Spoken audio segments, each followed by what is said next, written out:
Right now, we are joined by the head football coach at Vanderbilt. He is entering his second season as Vanderbilt head coach. He served as Notre Dame's defensive coordinator from 2018 to 2020. He was a fullback at Vanderbilt. He was a 400 hitter at Belmont, a Broyles Award nominee, and Vanderbilt's going to open up the season at Hawaii on August 27th. That happens to be a CBS Sports Network game as well. We are joined by Clark Lea. Clark, it is so good to have you back. How are you? Oh, Jim, good to be with you, man. I appreciate the introduction. You got my confidence up a little bit, man. That's great. You earned it all. I appreciate having you back. It's great to have you, Clark. So let me ask you this. We're less than 40 days away from you kicking off in Hawaii, which means you're over 18 months into this thing. You've been through a full regular season and a recruiting cycle. So how would you describe the mood and the vibe around your program right now? Well, we're having fun. I mean, it's a high energy operation. I think there's just I want to say a comfort level in a good way. I mean, we're obviously in the business of pushing discomfort every day, but I think the players, the staff understand the routine, understand the substance behind why we do what we do. They understand how we do what we do, and so you just kind of we just have a DNA, we have an identity, we have a pulse, and we're trying to get that heartbeat to echo as loud as we possibly can. But we're excited. And I think anytime you're dealing with excitement, there's an element of the unknown. We're still early in this build, but we're enjoying it and enthusiastic about it. And so we're having fun. I think there's so much in that response that I really like that I want to ask you about. I love that line about we're in the business of pushing discomfort. I understand that. But let me ask you this. You mentioned identity and DNA. We have a certain identity and a certain DNA. What is the identity and the DNA that you're trying to create? Well, there's a I guess just to share with you kind of the premise of our program. We talk about the development of the individual as the Vanderbilt football warriors. So we feel like each person, not just player, I mean staff member too, is responsible for their holistic development. And when we talk about that, it's because I think that's a word too that needs some defining at times. But for us, that's mind, body, spirit, skill, and bond. So we think about what a warrior entails and what being a warrior entails, and we think strength in those 5 areas: mental, the physical, the spirit, because life is suffering, but we can choose to be enthusiastic and find joy in the shared suffering of team, the skill or the development of the fundamental techniques, the mastery necessary to perform at a high level in the SEC, and then the bond, interconnections, the skill too. And so that kind of encapsulates the individual development within the program. And then we're bound by 5 covenants, and those 5 covenants are true brotherhood, pride in everything we do, earn it every day, player-to-player accountability, and recycle positive energy. Those are kind of the 2 big building blocks of our program. And so the vision of the program is that you have like 150 people, players and staff alike, standing shoulder to shoulder, faces painted, loincloths, spirits forward, ready to ruthlessly charge the opponent. So we're looking at a culture here, an environment where we're bound together at the cellular level. We're totally aligned and purposeful in what we do, and we're going to fight for every inch in front of us to represent this program with pride. And that kind of that's the identity. Now, listen, that's big picture, and we're churning towards that. But we find energy every day that we feel like that's crystallizing internally. Hey, Clark, let me ask you something. Do you have any need whatsoever for a 57-year-old dude with no eligibility and no game whatsoever? Sign me up, Coach. Put me in there. I want in. Absolutely, I want part of man. this.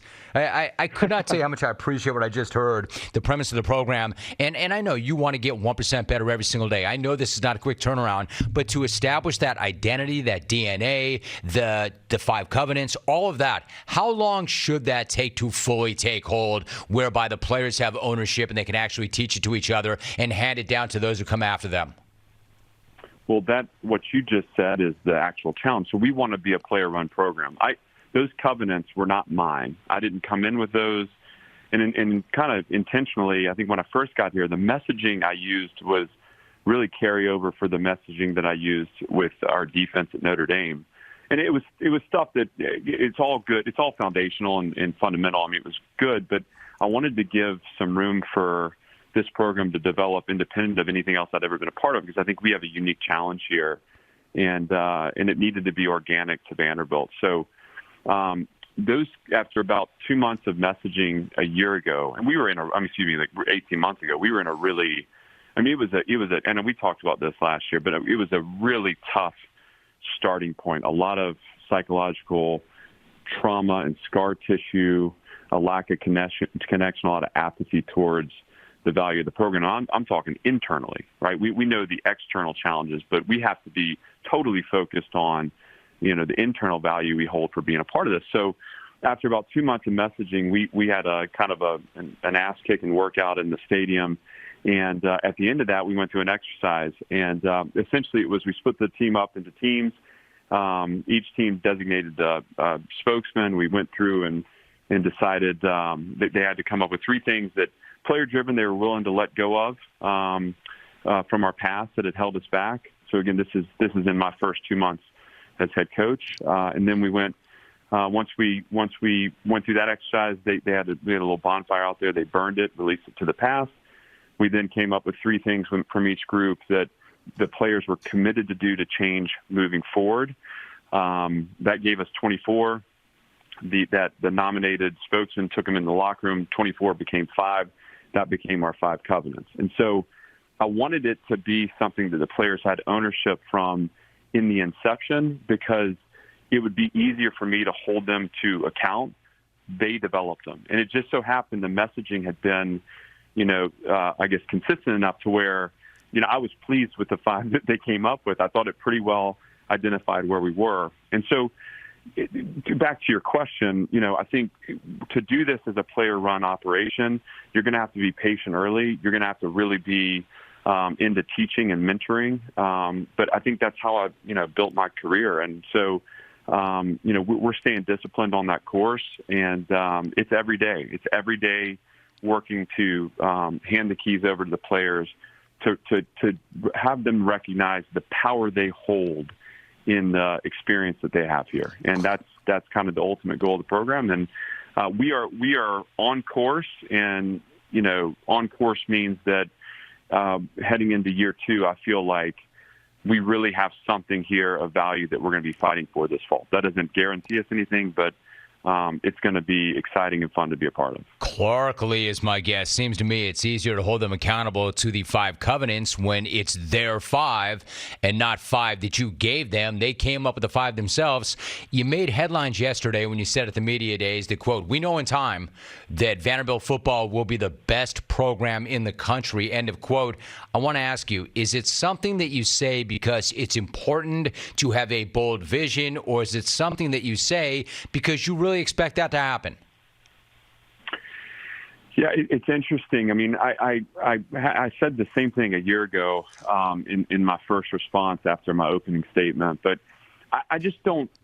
I guess to not have that belief in the forefront of our mission just doesn't compute with me. I mean, I didn't take this job to to work it to some level of mediocrity. Like, I took this job because I believe in Vanderbilt. I believe in the long-term substance-driven product we have here that just hasn't been given, hasn't had the investment behind it. I think that's both that's a financial investment, that's a leadership investment, but that's an emotional investment too. And so I said that yesterday because that's my belief. Once you're totally committed to something, the universe will align with you. And I'm totally committed to driving this program to the very top of college football. And I understand how people that don't know me, or people that don't know kind of what motivates me or who I am, they might look at that and feel some kind of way about it. But I'm just speaking the language I know. And part of my core beliefs is you speak into existence the things that lie within you. And it is my mission to get this program to the very tip top, because what we offer, I believe, can be altering in so many ways for young people. But I think it also can have impact on a broader level again, in our communities across the country. And in a time where we need leadership, what better place to drive leadership than Vanderbilt University football? Clark Lea joining me. So one last thought, as other coaches have said, and you've done a really good job of laying this out, and what the premise is, what the approach is, what the philosophy is. But the SEC is a conference that can overwhelm almost anybody, even the best of the best. How do you go about avoiding that? Well, I think it's having a very disciplined approach where your focus is solely on your own team. We have to develop this team. If the goal is to drive this team to the top of college football, then it doesn't matter who we're going to play against. Over time, we're going to have to play against everybody. So why don't we focus on what we need to do today to like you said earlier, to be 1% better, to make sure each day we're accumulating gains, and over time you unlock levels. And so right now in our year 2, team 2, we have a ceiling. We need to push for that ceiling and try to break through. But in doing that, in the progress shown in doing that, we're going to have the capacity as a program to unlock another level. And so it's a deliberate approach that over time, I believe, will get us to where we want to go. But we don't spend a lot of time thinking about, the SEC so much as we think about, like, how do we just build the best Vanderbilt football team we can possibly build? How do we ensure that when they line up on Saturdays, again, they're competing with purpose for every blade of grass in the field? How do we make sure that, they're insulating themselves from external opinion and just focusing on the love that they have for one another and what they're fighting for? They're drawing value from their experience every day. Those are the things to me that make a great program. And growth is incremental, and it doesn't happen nearly as quickly as any of us wanted to. I just have to be tough enough and disciplined enough to keep the course set and not deviate. I love the message. I love the philosophy. I love the premise of the entire program, and I love that conversation. He's the head football coach at Vanderbilt. He's entering his second season as Vandy head coach, and again, did serve as Notre Dame's defensive coordinator from 2018 to 2020. Clark, sincerely, I appreciate the relationship and that conversation. I always look forward to it. It never disappoints, and I appreciate the energy very much. Thanks so much for coming back on. Hey, props to you real quick, the Reinvention Project, Jim. I was at dinner with Tim Corbin, my good friend and baseball coach. You're obviously a legend, a couple weeks ago, and he recommended it to me. And so a little shout out to you there. I've enjoyed that. He's enjoyed it. It's making a difference. So keep it up. Clark, I cannot tell you how much that means to me. Thank you so much for saying that. I really appreciate you sharing that. Thank you so much.